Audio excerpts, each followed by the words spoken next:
Hey, what's going on, Mission Hills? Welcome back to the Continuing the Conversation channel feed. I think we're a feed here. I don't know what a channel and a feed is. Well, I was describing it to somebody today, actually, and if you think of the channel like ESPN, but if you think of the feed like Sports Center, is kind of how I've started to describe it a little bit. So we got the our show kind of? Yeah, so we've got our messages channel, and this is kind of our little show within it. So Gotcha. Okay. Maybe not. At least that's how my little marketing. This is your job. That's how my marketing brain makes sense of it. This is literally what we pay you for. So if you don't know, I'm not even going to try. I will be firm on it then. But you're back with Colin and Craig. And we hope you guys have been enjoying the sermon series here. And I want to, before we dive into the message from this week, I want to push a little bit. We were talking about travel a little bit here. You're gearing up to head out again. And we were just pushing into some of our partners that we have here. And you got a conference coming up in November here. I was just going to hit you with a question out of right field here. Who is a partner that you haven't visited that you would like to go visit? Oh, that's a good question. Because I don't know if you guys know this or not, but we have over 50 partners around the world doing some awesome ministry and kind of carrying out the word of God all over the planet. And, in 20 plus countries. Right? And excluding, and we won't say it here, but excluding the black countries, which are the ones that we are not allowed to say, either in video or kind of copy format. We'll exclude those partners, but who would you like to go see? I love that we have those, by the way, because I always kind of wanted to be a spy. Yeah. And that makes me feel just a little bit like that sort of whole, You're kind of in that area. We can't talk about that. Sorry about it. Okay, so country partners that I would like to visit. It's probably, there's three that come to mind. We have a partner in China. Haven't been in China a long time. Love China, so that would be a fun thing to do. Probably the other two, though, is we have a partner in Israel, and I've actually never been to Israel. I know that sounds super strange as a pastor, but I had an opportunity to go on a dig when I was working on my doctoral dissertation, and it just didn't work out with family stuff because we had little kids at the time, and I would have been gone for like 4 weeks and doing an excavation, but I was like, that would have been fun. But I've never had a chance to go Israel, so hoping to do that here in the next couple of years, whether it's with our partner or some other opportunities that I might have. And then the other one is we've got a partner in Italy, and I've been to Italy before. I just really like Italy, mainly because I like food, and Italian food is... Let's go. And I would assume that it's everywhere else is merely an imitation compared to getting the fresh stuff in Italy. Merely an imitation, yeah. So when you think about doing Italy, my wife and I have been having this conversation a little bit, is I would really like to go and do like the Dolomites and do like the whole mountain experience, but she wants to kind of go and do the Rome and history and stuff like that. Do you have a preference on if you were to do one or the other? Yeah, I know you've done a lot of the mountain hiking type stuff over in the... I get tired of cities pretty quick. Yeah. So, I mean, it's one of those things that, like, we've done Florence and we've done Rome and some of the big cities, but I can spend about 24 to 36 hours in a city, and I'm like, okay, I'm ready to see what this country has to offer in terms of nature. So, I would gravitate towards the mountains pretty quick. I think that would be really cool. Yeah. But speaking of, traveling to Italy, you have segued me perfectly here. We talked a little bit about, so you didn't even know it. Wow, that was good. The message this weekend was really incredible, talking about what they were trying to travel like 40-something miles, and they ended up going 500 type of a thing. I don't know if you caught this or not, maybe this is exactly what you meant, but they're also on their way to Italy. Yeah, see? Okay, you were ahead of me on that one. Okay. We were all together here. Yeah, the plan was 40 miles, and they ended up, most experts say it's about 485 miles. It's just absolutely unbelievable. I mean, can you imagine if you set out to drive, because you just went and visited family in Ohio, if you're like, I'm just going to go to Ohio, and then all of a sudden you're like, how did I end up in South Africa? Yeah. I mean, it would just it's a little bit like, I was thinking, like, how far is Salt Lake City? From Denver? It's got to be, what, a 8-9 hour drive? Somewhere in that I was range? thinking, so that may be in the ballpark. It'd be a little bit like I'm going to go from South Denver, where we are right now, to Colorado Springs, and then looking up and going, oh, no, I'm in Salt Lake City. Because you ran into a snowstorm, maybe, or something like that. Yeah, something like that. Yeah, it's a crazy amount of distance. And in the ancient world, too. I mean, 485 miles today is nothing to sneeze at. But in those days, it's a world away. Well, the first thing I want to start off with you is you had we had talked about how they're going through the storm and they're kind of putting the ropes around the ship and they're putting anchors down. They're kind of latching this thing together, and all the while Paul's like, you guys got to let this thing go. Yeah, this thing's gone. It's gone and destroyed, and like, we have been promised safety here, but this vessel that we're on, you got to let it go. I was going to start you off and say, kind of over the last little while here, what is the ship in your life that you think you've had to abandon a little bit here, whether it's personal or ministry related, or how have you seen that play out in your life lately? Yeah, I mean, I hope this is one of those areas that I've grown in a lot. And so probably not in the last couple of years have there been a lot of those things. But when I look back my younger years especially, I think the number one ship would have been honestly just my own intellect and my own ability to figure it out. That would have been the one thing that I just kind of assumed. Yeah, we'll figure this out. I'll develop whatever skill I have to deal with this situation, and have hit a number of issues in life where I've just realized like I'm not smart enough, I'm not wise enough, and I don't have enough capacity to figure this out. So but there was a period of time like I maybe I just need to read something, or I just need to do something more, and that's the putting the ropes around holding the ship together. But I've kind of learned that that's not the case, which is not to say that we don't try to figure it out, that we're not acting with wisdom and skill and those kinds of things. But more and more I realize that, my God might use those things, but those are not things that I can actually depend on. You and I talked about this a little bit. It's kind of like those two things are not mutually exclusive. No. It's not like you don't have to pendulum swing 100% one direction or the other direction. It's you can pursue your godly given talents and gifts as much as possible, but there has to be that faith element worked into it too, where it's like, okay, I see that the ropes are not holding the ship together on this one anymore. Here you go, Lord. Yeah. Well, which is a little bit like what we talked about this weekend. I asked the question early on: was Paul depending on or putting his hope in the word, the prophetic word he'd gotten, or was it in the work? Because he said you got to have the sailors here if we're going to get out of this. And that's an interesting theological tension. I think we all live with it, but it's exactly what you're talking about. It's faith, and it's faith in God and His promises and His power. But God often works through gifts He's given us, the people He brings around us. He works through circumstances, and we do have to walk into that thing, which is what we said this week. It's not the word or the work; it's the walk, which is I have faith in the word, and I'm faithful to the work He's called me to. Not more than what He's called me to. We get into problems there too, right? But word work, which is that's what we call the walk, right? Which is that interesting tension. Theologically, we talk about it a lot. It's this tension between divine sovereignty and human responsibility, and you get these really very radically different theological systems that tend to emphasize one over the other. And so you got Calvinism on the one side, that it's God's sovereignty. And then you have what we'd call Arminianism on the right. I'm not going to say left or right. It's not that. It's on the other side of it. Yeah, I went this way with Calvinism, but that wasn't on purpose. Yeah. On the other hand, which is not my right. Yeah. Anyway, which really kind of emphasizes human authentic will. I prefer to call it that way. Okay. We talk about free will, but only God really has free will, because free means unconstrained, right? And none of us have free will. We're all constrained by all kinds of things. I can't ignore gravity, right? And I can't suddenly be something that I'm not. Yes. So I'm always going to be making choices inside some constraints, but can I authentically make choices? And Arminianism tends to focus on the authenticity of those choices, because this idea, well, if God's completely in control, then how can anybody be guilty of sin? And Calvinists wouldn't say that humans aren't guilty of sin, but they don't tend to have, I would argue, they don't have a great answer for how it is that humans are guilty of sin, because their emphasis is on divine sovereignty. And they're right to emphasize that. That's clearly a biblical theme. Arminians, on the other hand, have I think a better, more satisfying at least answer on why humans are guilty and accountable for sin, because it's an emphasis on will. It's an emphasis on human responsibility. But I don't think that Arminians properly understand how to deal with that in the context of the fact that God does have complete sovereignty. So is this another one of those areas that I'm like, is it Calvinism or Arminianism? Yes.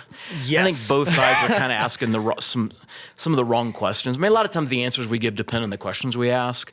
And I tend to think both sides are asking slightly wrong questions, and that the reality is much more complex than that. I'm not smart enough to know exactly how to navigate divine sovereignty and human responsibility, but I do think there are elements on both sides of that conversation that are right. And we get into problems when we try to get simplistic, and we try to maybe just argue out the mystery by virtue of the one thing that we're emphasizing. And I don't think we can do it. And I would imagine too that talking about the walk between those kind of two, this hand and this hand, is you kind of have to keep the end situation in mind there, where it's kind of this like no matter what circumstance at the end, where if you're kind of walking along this path, there's situation at the end, you kind of have to release it to God, like, whether it's going to be A or B, I have to release this to you, and I will be okay with the situation no matter what. And that's kind of how we have to pursue the walk, because if you're moving down in a direction and you kind of are like, okay, I'm going to make some moves so I get this outcome, you're starting to lean one way, and then if you're completely give over God, and God's like, I gave you some gifts here that I'm going to need you to use along the walk here, you're kind of leaning away from the other side too. So it sounds like almost those two arguments are pretty good guardrails for you as you kind of go along this walk a little bit, whereas you're not leaning one way or the other too much. Yeah, I think so. The problem is that, what we're doing here really is we're talking about kind of a middle of the road approach to these issues. And the problem with the middle of the road is you get hit by traffic going both directions, right? I don't like middle of the road, whether we're talking theology or politics or any of those kinds of things, because I think middle of the road sounds intuitively like almost like laissez-faire. Yeah, or like you don't have a spine and you're not. Well, I would actually argue that what I'm talking about here is discerning, or maybe it's let's invent a new concept: generously discerning. Ooh, there we go. Which I think is where you begin to go, okay, how do we deal with this difficult issue? Right? Again, theology, politics, whatever it is, So theology, we might talk about Calvinism versus Arminianism. Politics, we might talk about Republican versus Democrat. Generous discernment looks at both of these issues and goes, there's some things over here that I think as believers we need to affirm. Like, so in politics, you might go, okay, when I look at Democrats, and I know some people not even maybe hear me say this, because just the very fact that I might find something positive in Democrats is inherently like, well, then you're just ridiculous, right? But I mean, historically at least, the Democrat Party has tended to emphasize caring for the disenfranchised, the poor, the marginalized, those kinds of things. Well, that's a biblical concept, right? I mean, the Bible says a lot about that kind of thing, right? James says true religion is to look after the widow and the orphan, right? So that aspect of what I see in the Democrat Party, at least historically, I do think you could argue that the Democrats today don't have a whole lot in common with the Democrat roots, but I think the same thing is true of Republicans as well. Yeah. So I'm an equal opportunity offender, right? So I think generous discernment goes, well, okay, that's something we actually do need to pay attention to as believers, right? We don't have to fight against that. Now, is their political approach to helping take care of the marginalized, is that the best political approach, is the most expedient? That's a different conversation. But should we care? Absolutely, we should care. And then you flip it around, and I go, well, but in the Republican Party, well, we absolutely should care about redemptive sexuality and things like that. I mean, those are, so, you get that a little bit more in the Republican Party. And I think what we often call middle of the road is actually this generous discernment where we go, well, I'm thinking biblically, and when I have the biblical grid in place, I see something here and I see something here. So Calvinism, Arminianism, discernment says, okay, God's in control. He's absolutely sovereign. He's not dependent on human beings. So Calvinists have got that one right. They're dialed in there. But the Bible's pretty clear that we're also morally responsible for the choices we make. And sometimes, and we could get in some really deep waters here, but sometimes the way Calvinism is talked about, it sounds like, well, God kind of makes everybody do everything. And he's not responsible, but we can't really explain why he's not responsible for the choices we make, even though he kind of made those choices happen, right? Right. And I go, no, I think Arminians are kind of onto something, which is there is genuine, authentic culpability, a responsibility. And so I think this middle of the road doesn't necessarily say, oh, it's all good. No, it just says, no, here there's something we need to pay attention, and over here there's something we need to pay attention to. And what I'm creating then as I think about this is a biblical lens, which honestly doesn't square with either side fully. And yet, both sides want to go, yeah, but this is the Christian side. Well, it's not. It's a lot more complex than that. You mentioned food earlier, so I'm always trying to take your big thoughts and break them down into bite-sized pieces that I can have. And bite-sized with food? See where I'm going with this? My wife bakes a lot, so it almost sounds like when you're going through a recipe a little bit, you would never use equal parts of everything when you're creating something, because you would get a monstrosity at the end. Absolutely. Especially as we're coming into fall here, I immediately thought of pumpkin pie, because when you use nutmeg in a pumpkin pie, you use like just the tiniest little bit of it. If you use equal parts that with equal parts salt with equal parts pumpkin or whatever, you're going to get something something that is very inedible. So I like this analogy that you're bringing in, where it is the middle of the road is not equal parts everything. It is this really generous discernment. So I like that. That's really good. I'm going to grab that one because it also means that you're not looking at either side necessarily and going, well, you have an equal measure of truth as this side does, right? Mm-hmm. Yeah, I mean, to use your analogy, like I don't need a whole lot of baking powder, right? But where do I get the baking powder from? I don't know. This metaphor might get a little tortured, but I do like that because we're not about equal parts. This generous discernment place, this place of general discernment. It's not middle of the road because it's not equal parts. Mm-hmm. It's not halfway in between. It's honestly, it's an entirely removed place where you go, I'm free to look around through a biblical lens and go, that's right and true. It doesn't really matter where I found it. Yeah. Right? That's a good thing right there. And I'm going to grab that in. And that's a good thing. And it doesn't really matter where we get the most parts from, because the answer is we're not trying to defend one of these systems, political or theological. We're trying to think about everything through the lens of God's word. And I think that helps you along the path too, where you're not, I am 100% locked into this way of thinking, so I'm going to follow this path even if it's to my detriment. Like I am following whatever this path I'm on to the calling of the Holy Spirit to get to this end destination no matter what, through however I'm being led, whether it's, I have to rely on the gifts that I've been given or I have to rely on God to lead me down this thing. So I really like that, saying I am open to whichever direction needs a little bit more reliance in that aspect. Absolutely. Which is good. And I think that brings me into my other question I had for you, where you talked a little bit about self-care. And I think that word has been beaten to death over the last 10 years. But I think I love having the play between the snack on the boat and then Elijah. And it's like, come on, man, you just need to eat a little bit here. And then you talked about this concept where you have to recognize in the storm that you need to take care of yourself a little bit. So how have you found over the course of your ministry life to recognize the storm and apply self-care? Because I feel like that is something that just takes reps. You say, okay, I recognize the storm. This is what's good for me, and I'm going to apply that. Yeah. So, I mean, early in my ministry, I didn't do it well at all. Well, comes wisdom with age, right? Well, and desperation. Realizing that I'm in a place where I'm so depleted that I'm not able to lead effectively or exercise my gifts effectively. I don't know that I've ever gotten burned out, but I think I've probably been very, very close if I wasn't into that. And I don't know, maybe you can get burned out and just kind of push your way through it and come out the other side.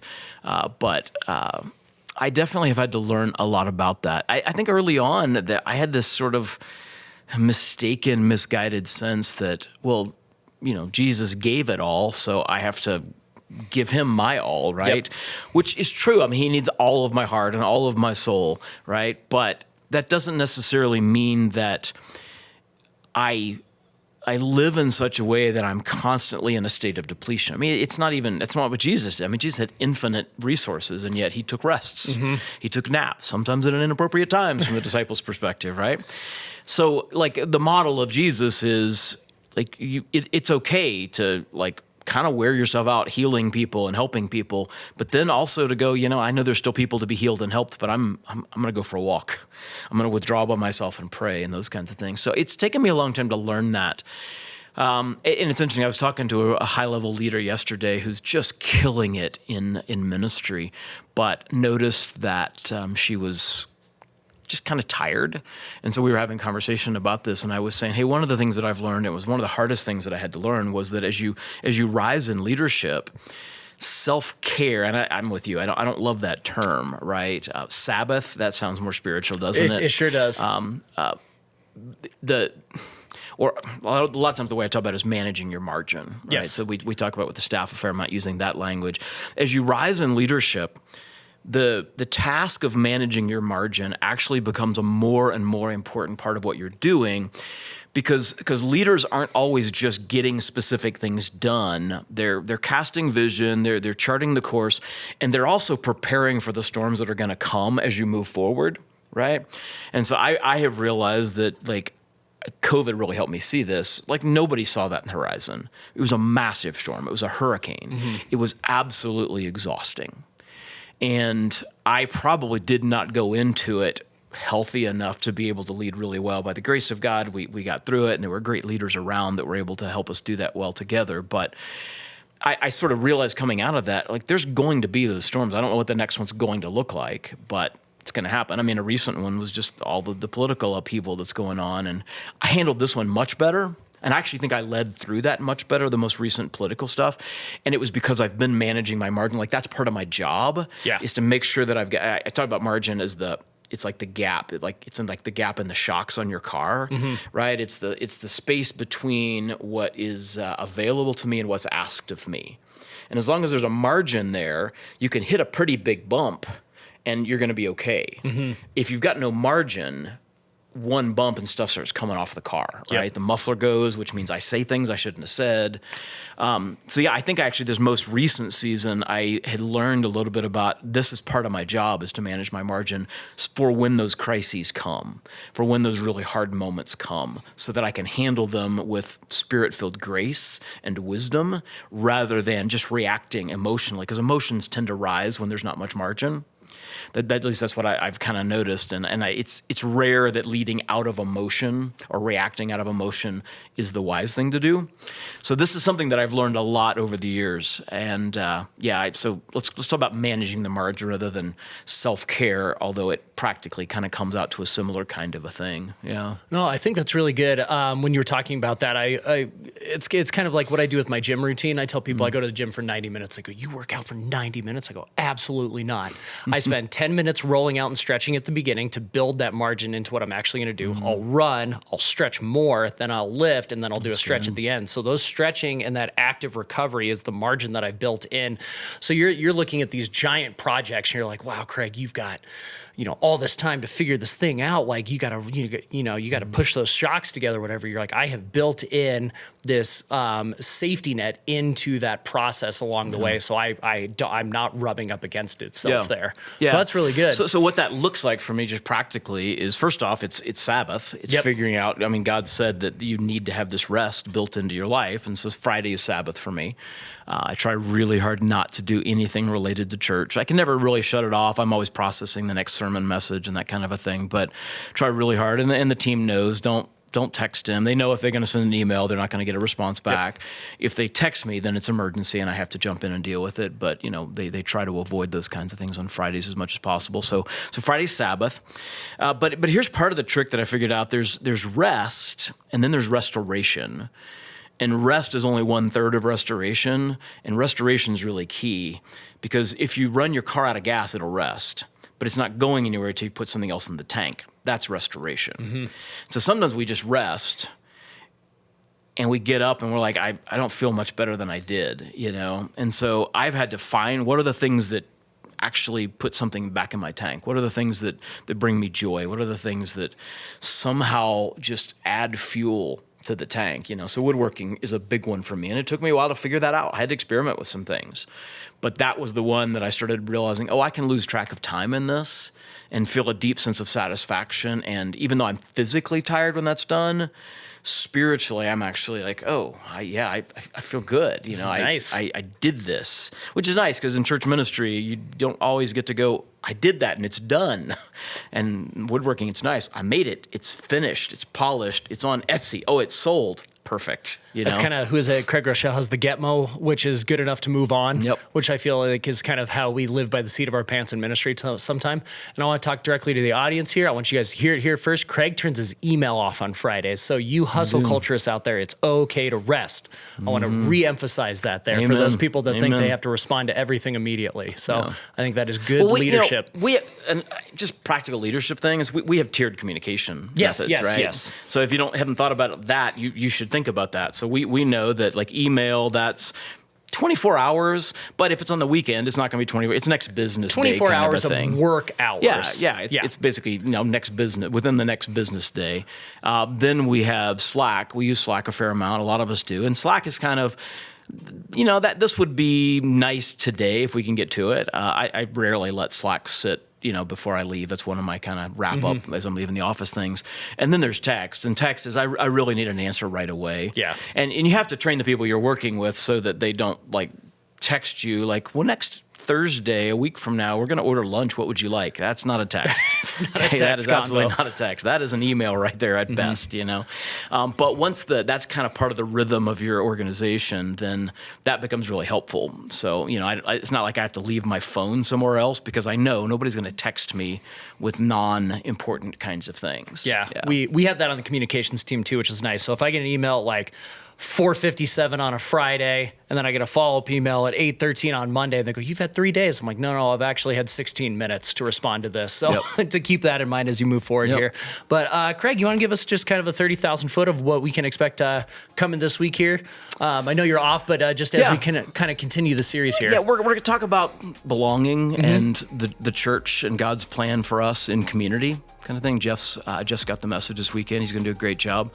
Actually, I think he's going to be in Acts 28. So again, we're kind of got this middle mini series going. It was just how God led us on all of those passages. But that's kind of the key of it. We're sort of in this foundational these are foundational truths, load-bearing truths. And so this week we're going to talk about there's a place. There's a place of belonging that's important. That's really good. I love it. Well, thanks for joining us, you guys. Absolutely. We're really excited to have you back on the Continuing the Conversation feed here. If you guys have any questions, email us at info@missionhills.org. We'd love to get those answered for you, but if you have anything pressing, and Craig has an awesome series on our YouTube channel called Questions with Craig, where he answers all sorts of different questions in there. We'd highly recommend you go and check that out.